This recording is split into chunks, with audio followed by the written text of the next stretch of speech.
আসসালামু আলাইকুম। আমরা এখন দেখব ষষ্ঠ শ্রেণী অনুশীলনী 1.1 এর মধ্যে আমরা দেখব একের ঘর নম্বর। একের ঘর নম্বর সমাধান করার জন্য আমরা প্রশ্নটা পড়তে পারি। তো প্রশ্নে কি বলতেছে যে 5,03,02,007। আমরা এখন এটা খুব সহজে সমাধান করব। তো সমাধান করার জন্য আমরা আগে বুঝবো যে এটা কিভাবে সমাধান করতে হয়। তো দেখো আমরা আগে খুব সুন্দরভাবে এটা ঘর অঙ্কন করে নেব। আমরা একটি সম্পূর্ণ একটা ঘর অঙ্কন করলাম। তো আমরা এখন দেখব যে কি কি লিখব। তো আমরা আগে এই পাশে একক লিখব। এককের পরে কি হয়? দশক। শতক, যে হাজার ঘরে দুটো সংখ্যা বসাতে হয়, একটা হাজার হবে, হাজার থেকে অল্প একটু বড় কি হয়? অযুত লিখলাম।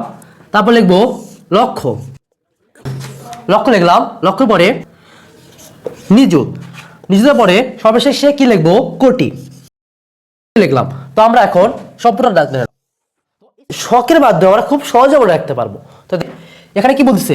7। এই 7টা এটা আসলে কি? এই পাশে দেখতে পাচ্ছি কি 7। এই যে 7টা দেখতে পাচ্ছি এটা কি? এটা একটা একক। তো আমরা এককের ঘরে কি লিখলাম?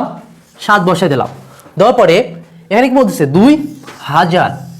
তো আমাদের হাজার ঘরে কি লিখতে হবে? হাজারের ঘরে কি লিখবো? 2 লিখবো। হাজার ঘরে কি লিখবো? 2 লিখলাম। আর এই যে এখানে মাঝখানে কি আমরা শতক কিংবা দশক দেখতে পাচ্ছি? শতক কিংবা দশক আমরা কিন্তু একটা দেখতে পাচ্ছি না। সেটা আমরা এখন কি? তো আমরা দেখো শতক এবং দশকের ঘরে কোনো কিছু নাই, যেহেতু শতক এবং দশকের ঘরটা ফাঁকা আছে, সেটা আমরা কি করবো? 2 ঘরে 2টা শূন্য বসাই দেবো। 2 ঘরে 2টা শূন্য বসাই দিলাম।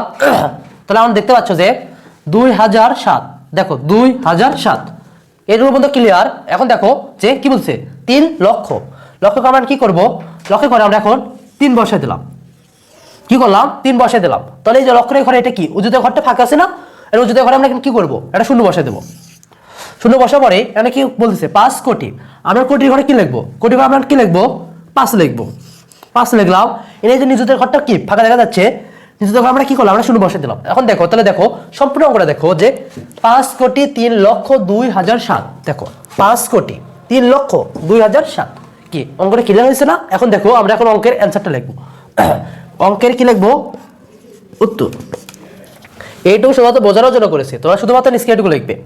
তো অ্যান্সার উত্তর কথা হচ্ছে দেখো 5,03,02,007। এটাই কি হচ্ছে? উত্তর। তো এইটুকু ছিল আমাদের একের ঘর নম্বর সমাধান।